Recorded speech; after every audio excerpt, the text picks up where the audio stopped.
You're listening to the Hello Awesome podcast, and this is episode number 45. Happy Valentine's week, everybody. Do I have a special Valentine's gift for you? We are breaking records over here right now. In this episode, we have our first male guest and our first married couple. How cool is that? Now, you might be following their popular Instagram account, Godly Dating 101, where they are sharing convicting and encouraging messages for the modern single Christian. Safa and Tovares Grey stopped by the podcast to give hope surrounding godly relationships.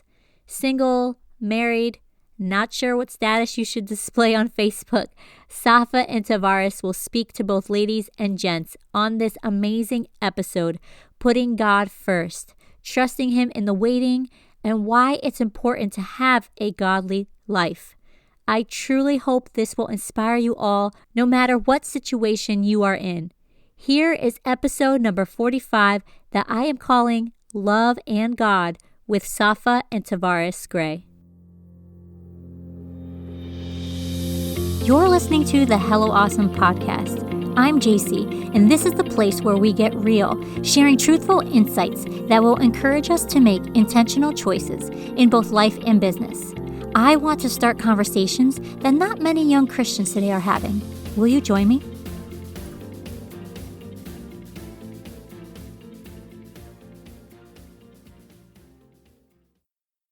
Guys, I am beyond excited to tell you about a new feature that I am rolling out this year on the podcast, voice memos. That's right. If you've been listening and the Lord just has been blessing you, I'd love to hear about it.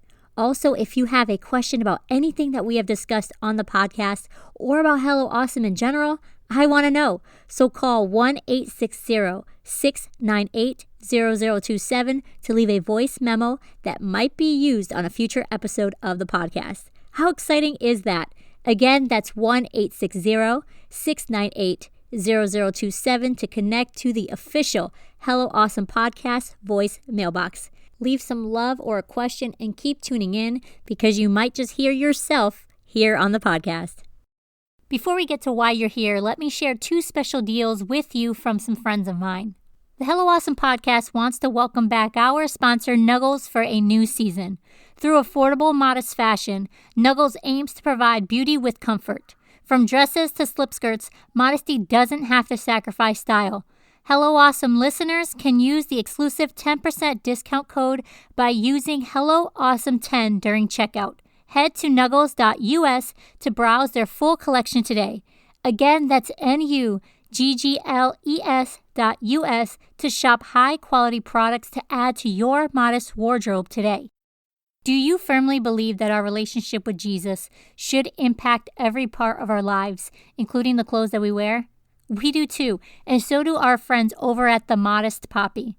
If you're ready for casual wear that's high quality for the modern Christian girl, use their special discount code TMP20 for 20% off your next order at themodestpoppy.com. You can be a witness for Jesus just by what you wear, so take advantage of these special offers from our incredible sponsors right now.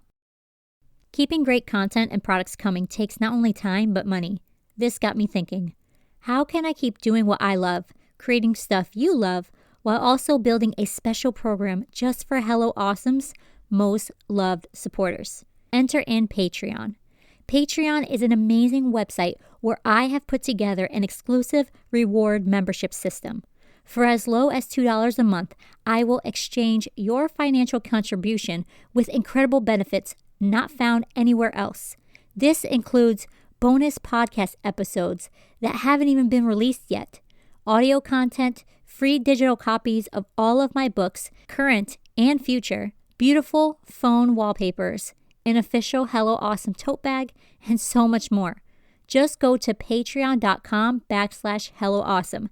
That's patreon.com/Hello Awesome to become a Hello Awesome Patreon today, or click the link in the show notes. I appreciate you so much, and just giving a little bit to Hello Awesome, you will receive so much exclusive content from yours truly. One more thing. Did you know my books, The Palace Keepers and The Glitter Effect, are available as an ebook and paperback on Amazon? That's right. Just search the titles and add them to your next Amazon order, and you can actually have one of my books in your hands in just a few days. Your support means the world to me. It really fills my heart, and it financially supports current and future Hello Awesome projects. Head to the show notes for a direct link to my Amazon author bio for more details. Hey everybody, welcome back to the Hello Awesome podcast. We are here today with new guests. That's right, plural. We have a first on the podcast, our first married couple. Now, you may know them as the voices behind the popular Instagram account, Godly Dating 101, and I'm so very excited to chat with Tovares and Safa Grey today. In fact, there are 2 records being broken here today. It's our first married couple and our first male guest, so congrats, guys. Woo! I'm honored.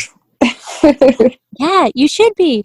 So let's start with this. Let's start with an introduction. I'll leave it up to you who gets to answer first, but can you both please just introduce who you are and what you do? Okay, I'll go first. So I am Safa Grey, the wife of the Godly Dating 101. Wow. As everyone knows him as. I am from South Florida. Born in Jamaica, but I was raised in South Florida, and that is where Tovares and I met. He also is from South Florida. And the rest is history. I mean, as far as how we met and everything, that's how we met. And we were friends for about, we've been friends for about 11 years. I went off to college at USF, the University of South Florida in Tampa, and Tovares went off to the military. And I did not think that, it was in my future for us to be together because, like I said, we were just friends. We weren't really exploring a relationship with each other, but God had other plans, and here we are today. Was a stay-at-home mom. I recently got a job, so I am no longer a stay-at-home mom. Tovares is a stay-at-home parent now. Pray, saints, pray. So I mean, we've recently relocated to Tampa, Florida. So it's definitely been a learning experience and a lot of new changes. But we are grateful and we're thankful to God for directing our paths and providing for us. And I mean, in my spare time, I love to write and read, which I need to do more often, and help Tovares with the social media platform that we do have when I get the time, and spend time with my family. So that's a little bit about me. Tovares, you want to tell them a little bit about you? Yeah, you just said a mouthful. So, so I'm married to Mrs. Godly Dating, I guess. Tovares Grey, born and raised in Miami. Like she said, we just got out of the military in August, so I spent 5 years in the Navy. That was a fun ride, but I knew my time was up, wasn't where God wanted me. As she was saying, we've been married 3 years. We have a little boy. His name is Zion. He's a year and about 5 months or so now. And I don't know, I'm ready to dive into the podcast. I'm not great at this is me type questions. I don't know how to answer that. I'm sorry. No, it's okay. That was great. Wow, that's such an amazing story, though. I love when that happens, and that's kind of similar to my story with my husband is we were friends first, which I highly recommend, by the way, to those listening. Agreed, 100%. So awesome. Yeah. So, Tovares, you first, I want to know in your own words, can you just share with me the thought process leading up to creating Godly Dating 101? Like, what was your why? Yeah, so it's weird how it started because people ask me a lot as though I got some, big vision in, my sleep, but it wasn't really like that. My brother and I, we used to tweet all of the time, so we're big on social media, and then we're just like, hey, let's create an account together. And then, when you're sharing, when you have time, then I share when I have time, whatever. So we had a Twitter account called Anointed Misfits. So, typically when you're saying anything that's apostolic, a lot of times people have a lot of questions or are confused. But regarding anything, not just doctrine, we tweet about, but whenever I tweet about relationships, I'd always get way more retweets and likes and questions and people, asking questions and all that type of stuff. So, we're just like, well, this is interesting. It was just like, well, I guess people actually care to listen to what I have to say, and then after a few weeks, I just told my brother like, hey, I think I think God is leading me to change, the page into a relationship thing, something I was praying about.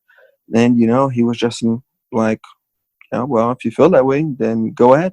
Then it went from there. But I guess what you can say what really kept it going was the fact that there were so many people in broken relationships in the church. Myself being in, relationships that had no business being in. A lot of people struggling with lust, a lot of people, and even married people, some of them aren't open about it, but a lot of people are struggling in their relationships, so I was just, every time I'd go to like marriage seminars or even look at my parents right now, they're married 30 years, you know what I mean? And I'll see the good they've done, and then I'll try to learn from the bad that they've done, so it was always a matter of trying to, give people that wisdom so that, they can be in godly relationships, so that just kept me going, in regards to posting along those lines. Yeah. Yeah, that is very important. And I think that's definitely key is once you start seeing those responses, it kind of lets you in a little bit on that person's life. Like Yeah. my pastor always said, he always says this most of the time when somebody asks a question, you can tell who they are by how they ask that question Mhm. or like how they worded that question. There's so much there. So when people have, relationship questions, I'm sure you kind of look at the question like, okay, they have way more to say here than they're really saying. That happens a lot. But sometimes I have to ask people, because a lot of times they'll ask questions, and sometimes I feel, okay, let me just help them. But Mhm. sometimes I have to ask, like, did you speak with any spiritual leadership about this? Because there's no way people are thinking like this in the church, It's like I had Mhm. no idea people had these type of questions. Yeah. So it's a matter of sometimes when I feel like they're asking something that is extremely vague, and I'll literally tell them, can you get to the point? Tell me what it really is. Like, don't Mhm. beat around the bush, because that's where we get to that's how we fix it, by getting to the root of it. And I feel like a lot of times people ask these questions, and if you're paying attention, it's a bigger underlying issue that you're scared to, bring Mhm. about. Mhm. Oh yeah, sure. And I think even just them asking the question, they already know in their own mind they have their own guilt and shame probably attached to it. Yeah, yeah, So Absolutely. definitely. A lot of times. yeah. Yeah, and as somebody who wasn't brought up in the church, I think one of the biggest things that surprised me was how there's just so many similarities to relationships no matter what. And I think that kind of took me by surprise because I was like, "Hey, y'all are supposed to be Christians in here." We're supposed to be Christians, but um, some relationships were not really Christ-like anyway. But Yeah, it's definitely. just because we're human, and so Yeah. that's the bottom line. And so I think Mhm. what's been awesome about seeing your account is everybody's kind of reaching that point where we're all saying, "Hey, we're human. We don't have it all figured out, but let's help each other." Right? Hmm. Correct. So I want to know, Tavares, how have you seen God move through Godly Dating 101?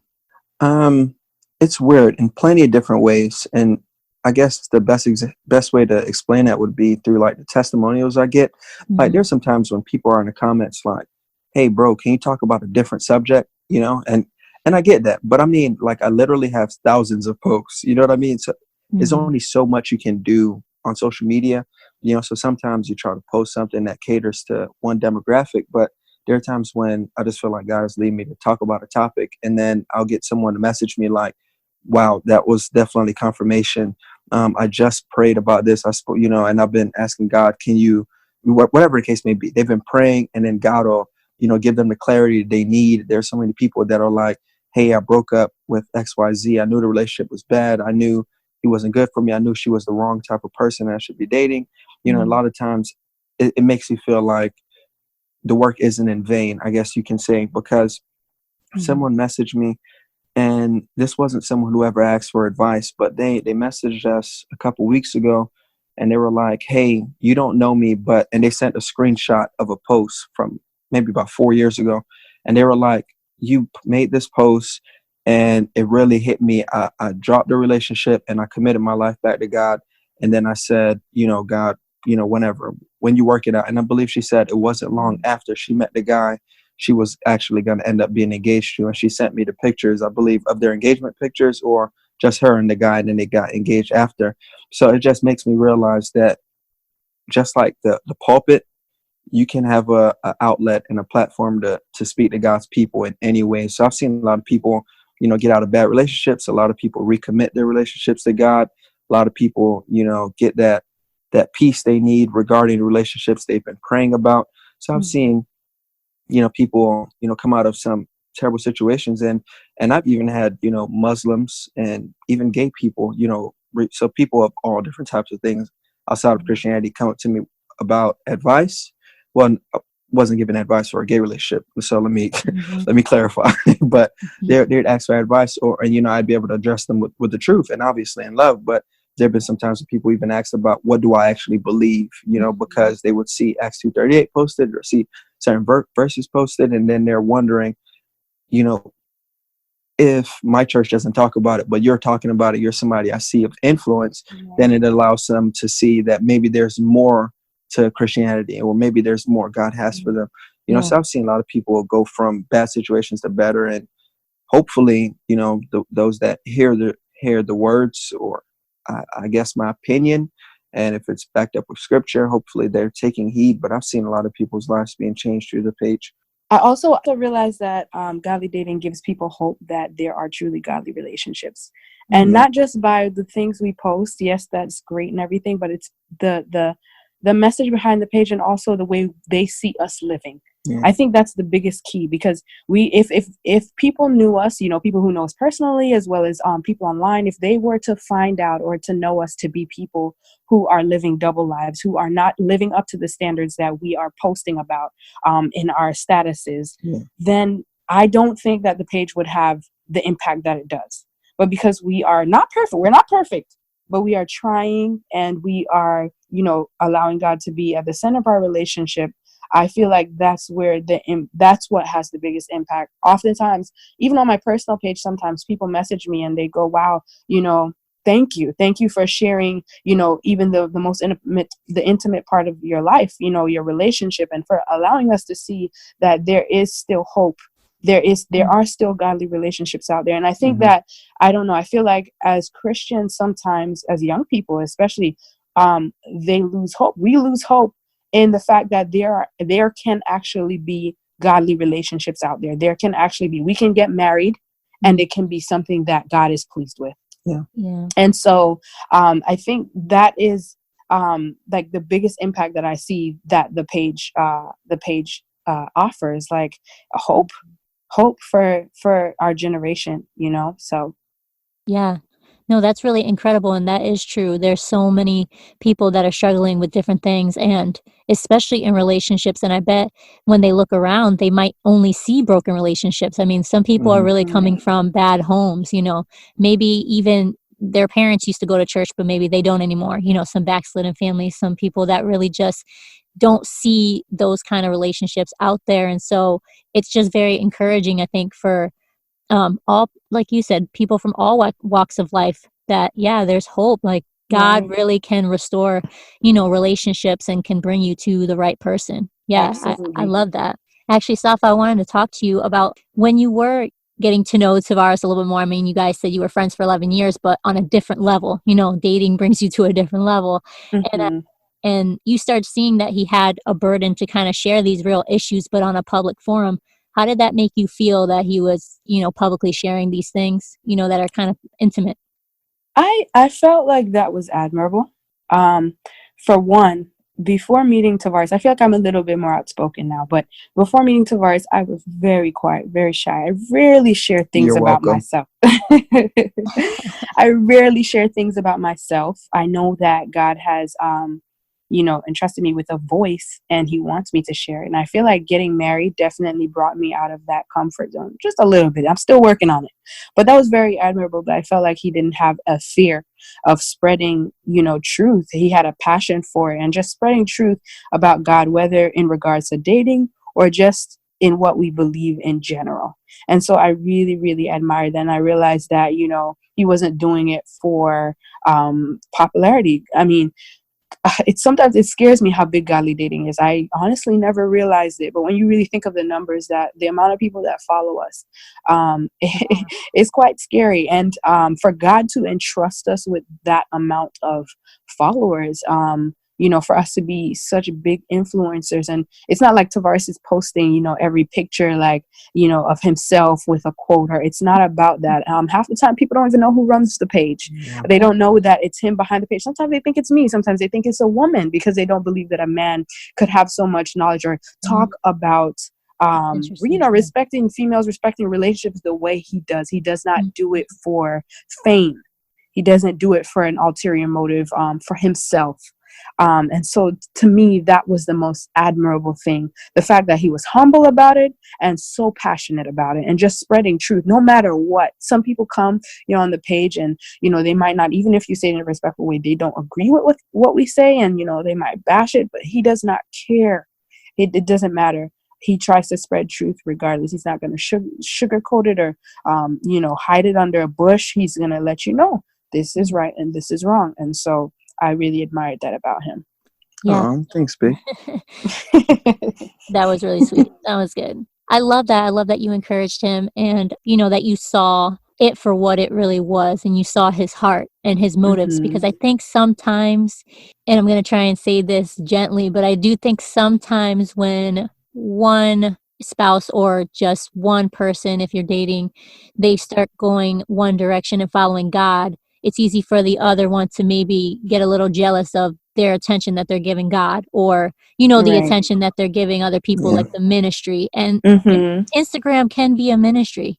God has given us a platform to, spread the gospel. And even through, a different topic like relationships, like Tovares was saying, people are asking, what's Acts 2:38? So it's like, to share, you're basically sharing his heart with other people. Some women don't like that, they can be kind of possessive. So I think God really brought you together because he knew that you are the wife that Tovares needed, to move forward, and that he needed as well. That is true. I completely agree. Like I said, I'm married myself, so I know the importance of having your own separate walk with God. And so I wanted you both to kind of share a little bit about why people waiting for marriage should strengthen their faith beforehand, like during the waiting. You want to start, or? Oh, you can start now, though. I think it's plenty of reasons, but I want to say one of the biggest is it's not as easy after you're married. I think a lot of people are, I don't know if this is the right way to phrase it, Safa will correct me later, but I think they're kind of delusional when it comes to what they believe marriage entails, because it's a matter of, if you want to fast, you can do whatever, you can fast whenever you want when you're single.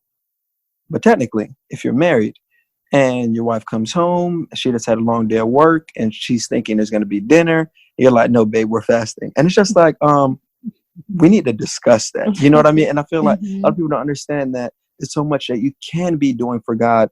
And a lot of people wait until they get married because it's like they feel that's the most important ministry. Right. And I get family is an important ministry. Raising your children is probably the hardest thing God will ever entrust into you, bigger than marriage, So all of these factors come into play, and it's a matter of, will you be ready for that time? Because a lot of people there, I don't believe a lot of people prepare themselves for what, they're praying about, So a lot of times people are like, God, I want a godly spouse. But in order to have a godly spouse, you need to live a godly life, right? Because that godly spouse is going to always correct what you're doing. And then you're going to feel like they're being critical. You're going to feel like they're always nagging or they're over spiritual, when in reality, no, they're just living a godly life, and they expect that from you as well. So I believe that, we really have to work on ourselves, So marriage comes with a lot of conflict, and every married person listening understands that, So a lot of people are rushing into conflict and have no idea how to deal with conflict. I just wanted to kind of piggyback off of what he said about when you're married, you don't have as much time to spend with God. So that's why it's super important to establish your own relationship with him your separate relationship with him before you get married. I know, Jason, you could probably attest to it, to that, being a wife and a mom. Before I got married to Tovares, I had all the time in the world. And that's the problem. I thought I had all the time in the world. Yeah. I wasn't looking to get married when Tovares and I started dating and talking. And then I got married, and then I became a mom. And then now I have to fight to find time for myself. I have to be so intentional just to get time away in order to spend with God.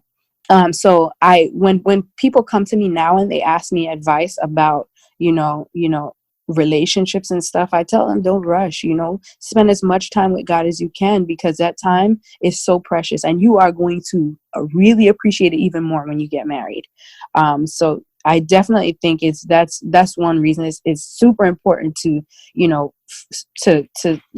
find that or establish your own relationship with God. And also it'll help you in marriage. Like Tovares said, marriage comes with conflicts and issues and stuff like that. Marriage is hard, and God needs to be at the center of it.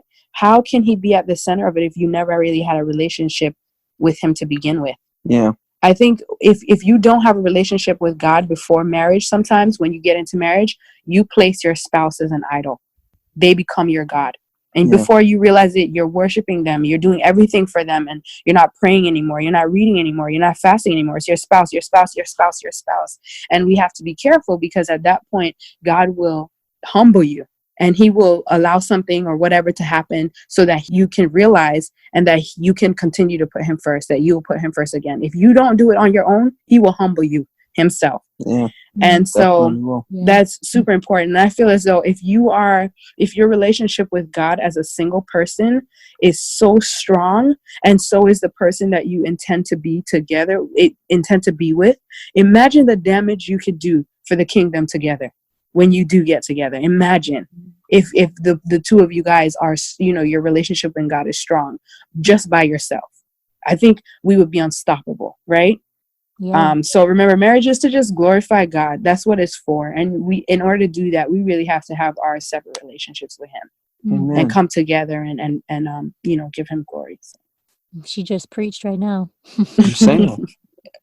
We're going to pass the offering. We're going to do the altar call right now. Right? Right here. No, but that is so good, and that's so true, because I have seen it, and I have seen it myself in many situations with friends or different situations where, one spouse did place the other one as an idol, and it just broke my heart, because we're not created to fulfill each other that way. Mm-hmm. We have certain things that we are supposed to, take care of for each other, but there is only space for God in our hearts that only he can fill. And so when we try and put people in there, it's like a broken puzzle piece or a wrong puzzle piece. It's just not going to fit. So I do appreciate you talking about that, because I've seen that a lot. And I feel like, and maybe you can talk into this a little bit, is sometimes I've seen it where there's such a rush, because I don't know if it's because people feel like it's going to be difficult, like trying to be pure longer or what, but I do feel like sometimes there's such a push so that they are married, maybe because they, like you were saying, they almost see that as like the goal, as like the the idol, like this is like the prize, this is when you've made it. So maybe you can talk into why it's important for us to not look at marriage as like the goal at the end of the finish line, but maybe as part of the journey. I've made a post recently about I think they called it destination addiction. And the problem is you're always seeing, your end goal as whatever the end goal is. Say you're in college, all you're thinking about is the degree at the end of the day. Or say, when you're cooking, all you're thinking about is the you know what I mean, eating. You're never enjoying the moment. You never enjoy the moment. And that's a problem, because it's a matter of, we always think the end goal is the best thing. And while I believe heaven at the end of the day is the best thing, we also have to learn the beauty of growing while we're here. Right. We have to live here. We're not going to just, we're not going to, God, take me now. You know what I mean? That's not your prayer. We have to learn to embrace the process, because it's the process that gets us ready for it. A lot of times we're just like, man, I can't wait to be married, but we won't do all the necessary steps. I believe they're necessary before that marriage comes, because there's so many things that that we don't realize that it prepares us for. It's like in sports. If none of these athletes go out there and just perform at a high level without preparing, none of these people are successful at what they do without getting ready for it. I believe that we have to stop rushing the process, because when we don't rush the process, then we can appreciate what God is doing. A lot of times, it's kind of like an Abraham situation. God called him. He said, I'm going to make out of you, a great nation. And you're saying that to a man who him and his wife can't have any kids, and what happens? He goes and he does it his own way. And he has a baby with Hagar instead of the promise that God gave him. And a lot of times when we don't wait on God's promise, or we don't embrace the process God has us in, or the waiting that God has us in, we go out and we do things the wrong way, or we go out and we sin, or we go out and we just step out of God's will. But when we trust God's timing, then that's when the promises come. So I believe it's a matter of just embracing where God has you, and stop thinking that you have to be at a certain place in life because someone else is there. We're not in competition with anybody, but social media can cause us to believe that we are, so I'm not trying to drill it into people's head, but I believe it's just a matter of learning to embrace the season that you're in.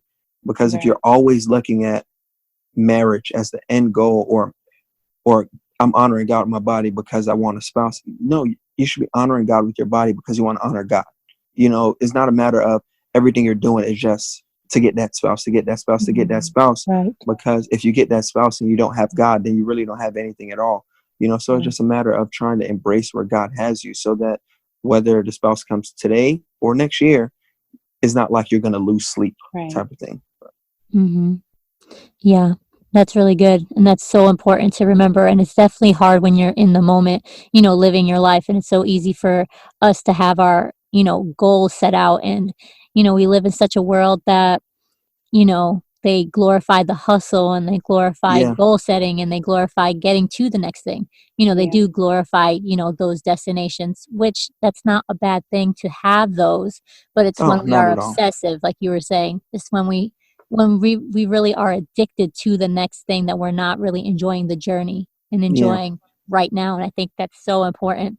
That's definitely something that we have to always keep in mind, especially, those who are single.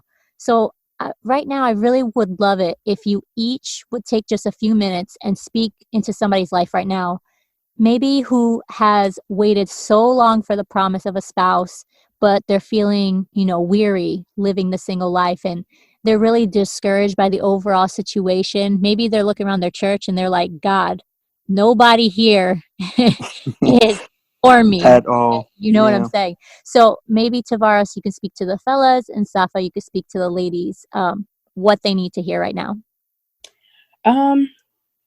In regards to that, someone, maybe there are ladies out there, I'm sure there are, waiting and feel like, oh God, when is my time going to come? Honestly, I know it sounds cliche, but wait on God. I saw a quote, I've seen it often actually, and I completely agree 100% with it. It says, God has perfect timing, never early, never late.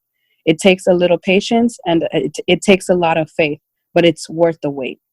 Wait on God.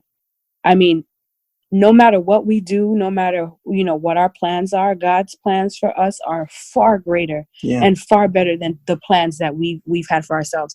To be honest, and this is, just me being transparent. When Tovares and I, before he started, we started talking and dating and stuff, I didn't see myself with him. And I mean, don't get me wrong, he's a handsome guy, right? But I had all these expectations in my mind of who I thought I should be with, right? I mean, Tovares is a year younger than me, and I always thought that I should be with someone older than me, right? Because older guys are more mature, Yeah. I also said to myself, I would never in my life, in a million years, marry anyone in the military. Like, that's not happening. No armed forces, no duty like, police officers, or no one that's risking their lives on a day-to-day basis in that capacity.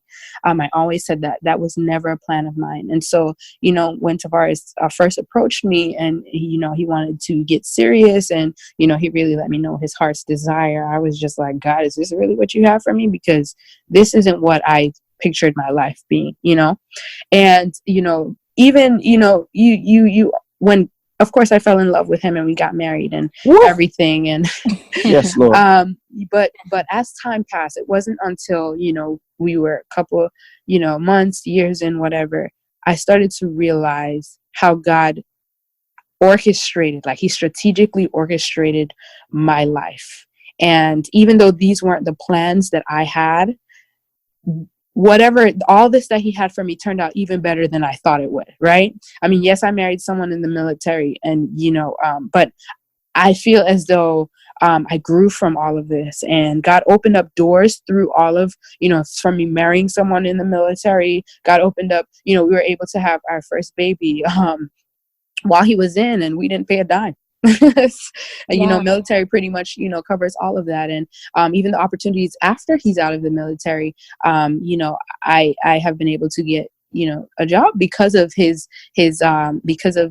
military service and his service to our country. And even just, other things about our relationship, I thought, God, is this really going to work? But now when I look back, I'm like, man, you really set me up.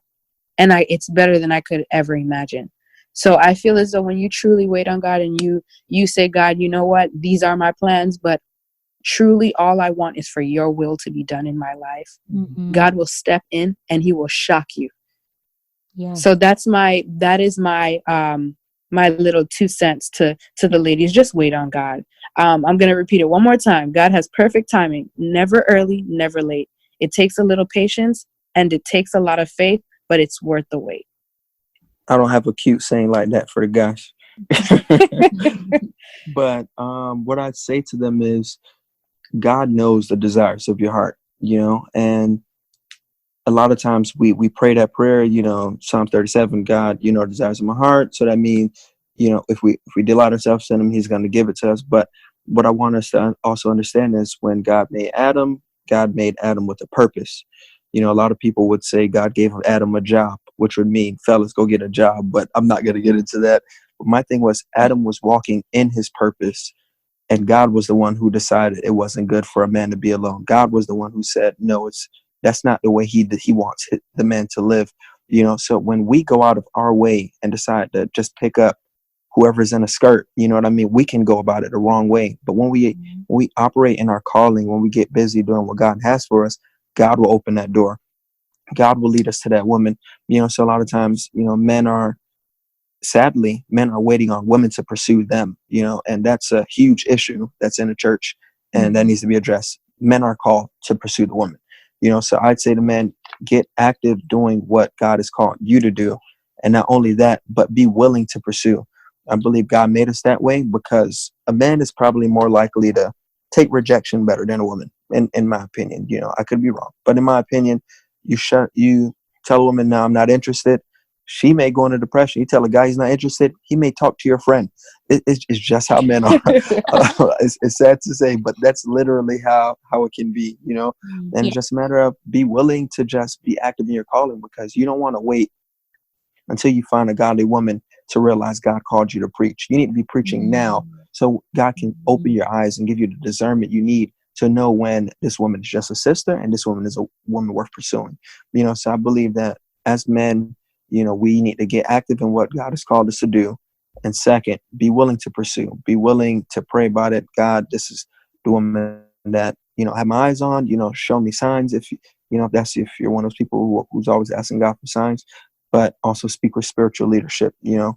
I knew Safa was the person I needed to pursue more than just by how she looked. It was mainly character, because there are pretty women everywhere in the world, but not every woman is good for your calling. Not every woman is good for where God wants you to be.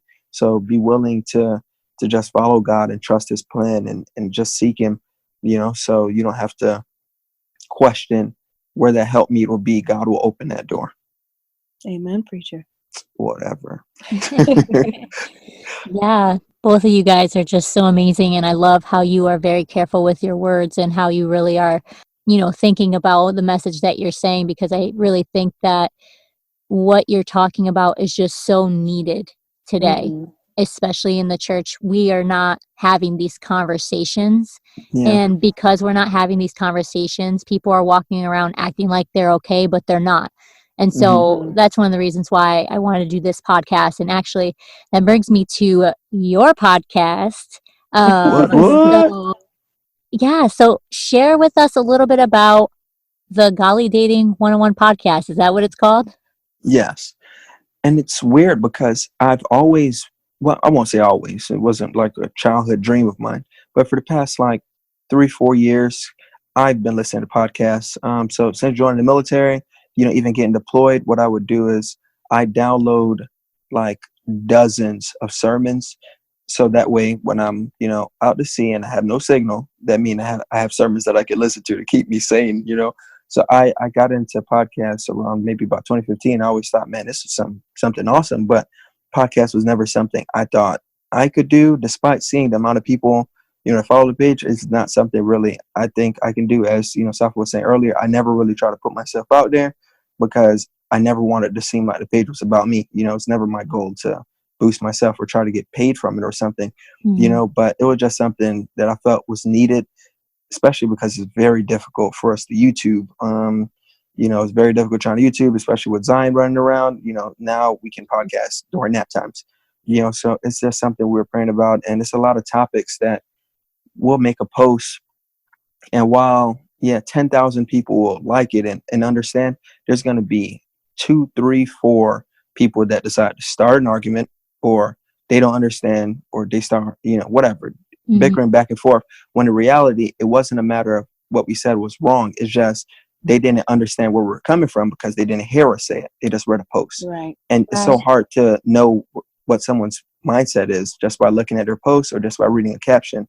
So that's why we've been asking people, hey, put in your suggestions, whatever you want us to address, and then we'll be able to get into detail. We'll be able to use scripture, and a lot of podcasts that I listen to, there's some podcasts that are great and they're helpful, but they don't include scripture.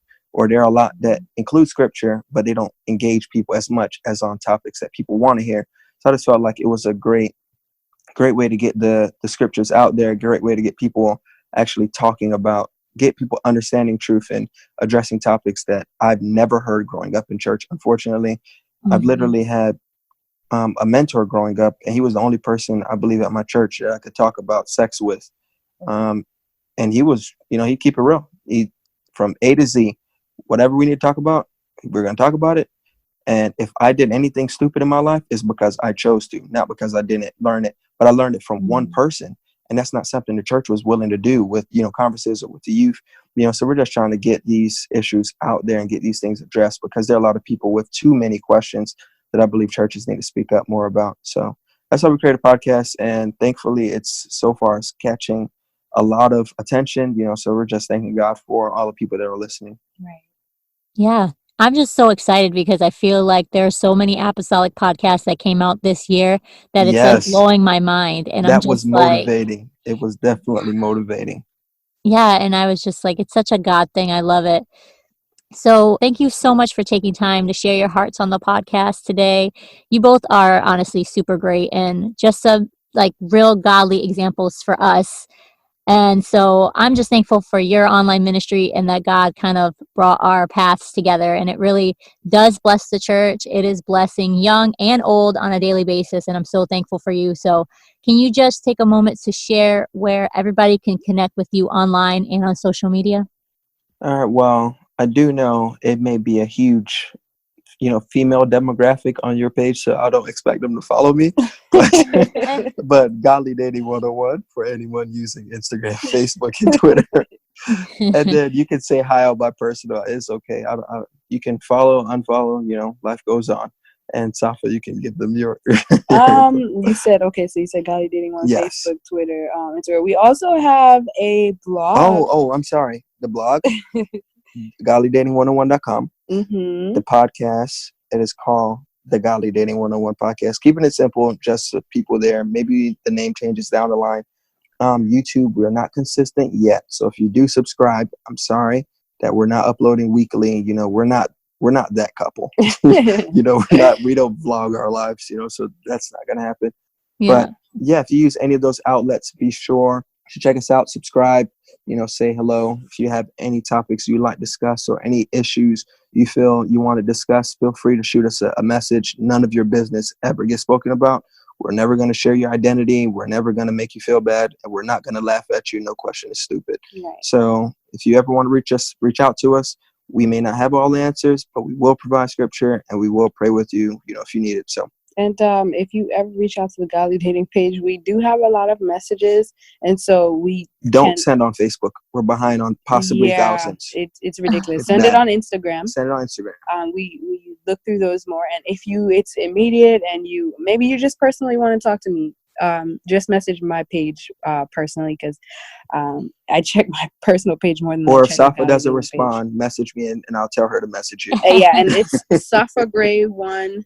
No, just Safa Grey. Safa Grey, yeah. But so that's where you can reach us. It sounds like you need to get Zion reading a little ahead of his time so he can get, helping with the family business here, reading everything. Right? He's already helping us mail off packages. Yes, he's helping mailing out the shirts. We have a second design if anybody decides on buying a shirt, and Zion will ship it out within a day. So promise you that. Well, thank you guys so much.